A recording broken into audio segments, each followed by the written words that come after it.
नमस्कार, ये आकाशवाणी है। अभी आप मीनाक्षी मजुमदार से समाचार सुनेंगे।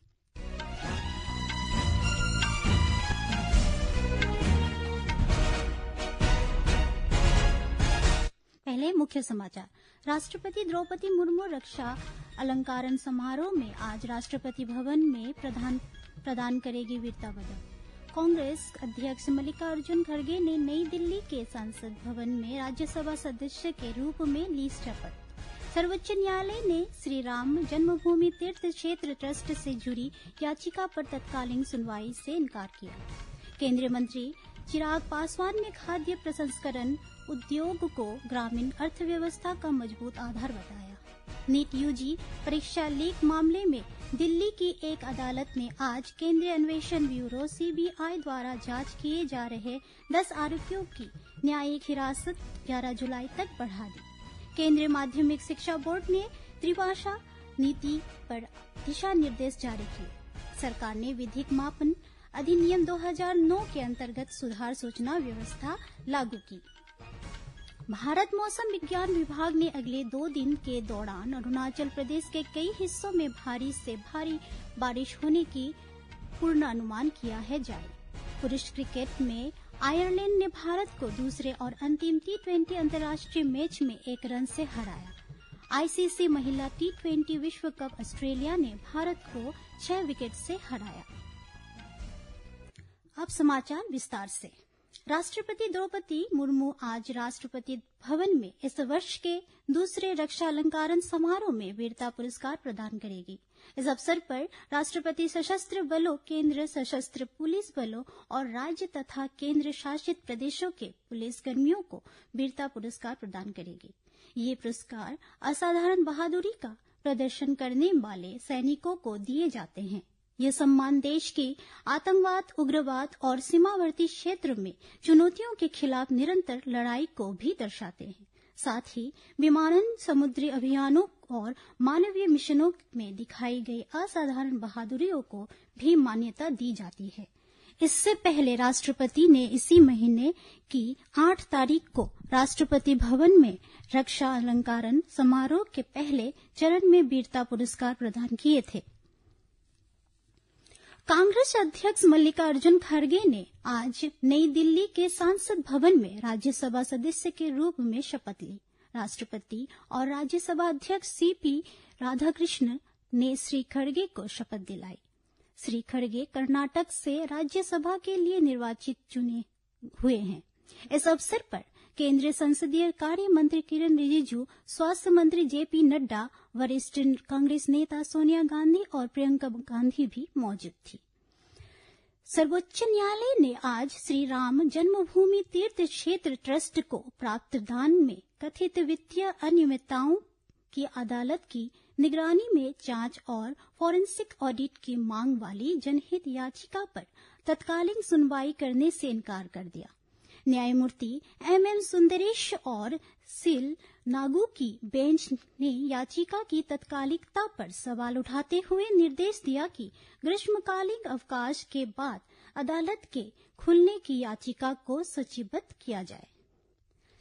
केंद्रीय खाद्य प्रसंस्करण उद्योग मंत्री चिराग पासवान ने कहा है कि खाद्य प्रसंस्करण उद्योग किसानों की आय बढ़ाने, ग्रामीण अर्थव्यवस्था को मजबूत करने और युवाओं के लिए रोजगार के अवसर सृजित करने में अहम भूमिका निभा सकता है। महाराष्ट्र के परभूमि में एक कमान इंक्यूबेशन सेंटर के उद्घाटन के अवसर पर उन्होंने युवा से नौकरी मांगने के बजाय रोजगार देने वाला बनने को आह्वान किया। उन्होंने कहा कि कृषि उत्पादों का प्रसंस्करण और मूल्य बढ़ाने से किसानों की आय में वृद्धि होगी। उन्होंने प्राकृतिक खेती को बढ़ावा देने और भारतीय खाद्य उत्पादों को वैश्विक गुणवत्ता के अनुरूप बनाने पर भी जोर दिया। नीट यूजी परीक्षा लीक मामले में दिल्ली की एक अदालत ने आज केंद्रीय अन्वेषण ब्यूरो सीबीआई द्वारा जांच किए जा रहे 10 आरोपियों की न्यायिक हिरासत 11 जुलाई तक बढ़ा दी।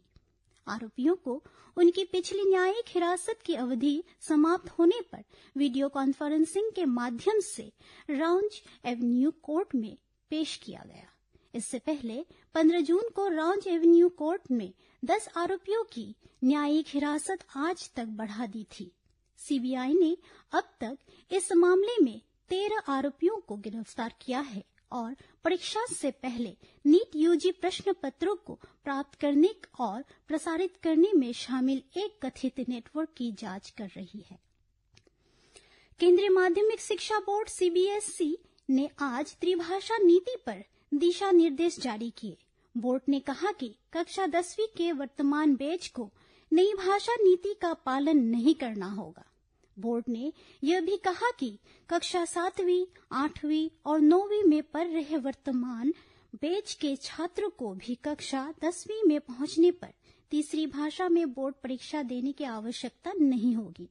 सीबीएसई ने कहा कि कक्षा 7वीं, 8वीं और 9वीं के जिन छात्रों ने पहले ही 2 विदेशी भाषाएं चुन ली हैं, उन्हें एक अतिरिक्त भारतीय मातृभाषा का अध्ययन करते हुए अपनी विदेशी भाषाओं को जारी रखने की अनुमति होगी।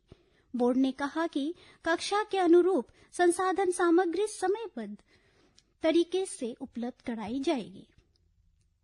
स्वास्थ्य और परिवार कल्याण मंत्री जेपी नड्डा ने आज नई दिल्ली में स्वास्थ्य क्षेत्र के लिए कई डिजिटल पहलों का शुभारंभ किया। इनमें आरोग्य सेतु के दूसरे चरण, आयुष्मान सारथी चैटबॉट, आयुष्मान ऐप, ई सुश्रुत क्लिनिक, राष्ट्रीय स्वास्थ्य दवा विनिमय और भारत के डिजिटल सार्वजनिक स्वास्थ्य बुनियादी ढांचों को मजबूत करने के लिए स्वास्थ्य मानक शामिल हैं।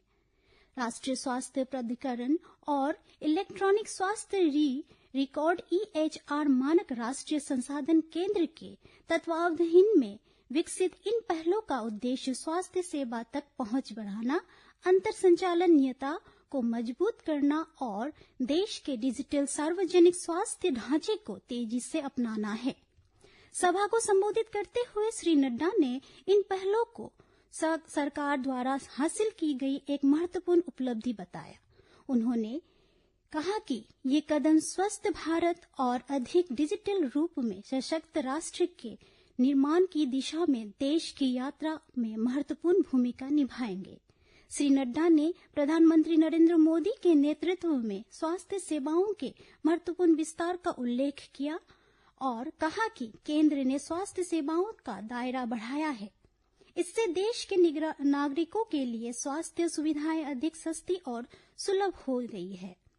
सरकार ने विधिक मापन अधिनियम 2009 के अंतर्गत सुधार सूचना व्यवस्था लागू की है।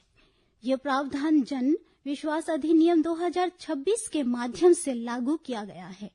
इसके अंतर्गत निर्दिष्ट प्रक्रियात्मक और विनिमयात्मक नियमों का पहली बार उल्लंघन करने वाले कारोबारियों पर दंडात्मक कार्रवाई से पहले उन्हें अपनी गलती सुधारने का अवसर दिया जाएगा। उपभोक्ता मामले मंत्रालय ने कहा कि इस सुधार का उद्देश्य व्यापार सुगमता को बढ़ावा देना, स्वैच्छिक अनुपालन को प्रोत्साहित करना, अनावश्यक मुकदमों को कम करना और विश्वास आधारित नियमकाय ढांचे को मजबूत करना है। मौसम विभाग ने अरुणाचल प्रदेश, असम, मेघालय, केरल में बुधवार तक तेज बारिश की संभावना है। भारत मौसम विज्ञान विभाग ने अगले 2 दिनों के दौरान अरुणाचल प्रदेश के कई हिस्सों में भारी से भारी बारिश होने का पूर्ण अनुमान जारी किया है।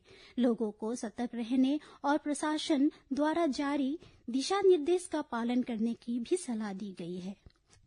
पुरुष क्रिकेट में आयरलैंड ने भारत को दूसरे और अंतिम T20 अंतर्राष्ट्रीय मैच में 1 रन से हरा दिया। इस जीत के साथ आयरलैंड ने 2 मैचों की श्रृंखला 2-0 से अपने नाम कर ली। बेलफास्ट में पहले बल्लेबाजी करते हुए आयरलैंड ने 20 ओवर में 8 विकेट पर 154 रन बनाए।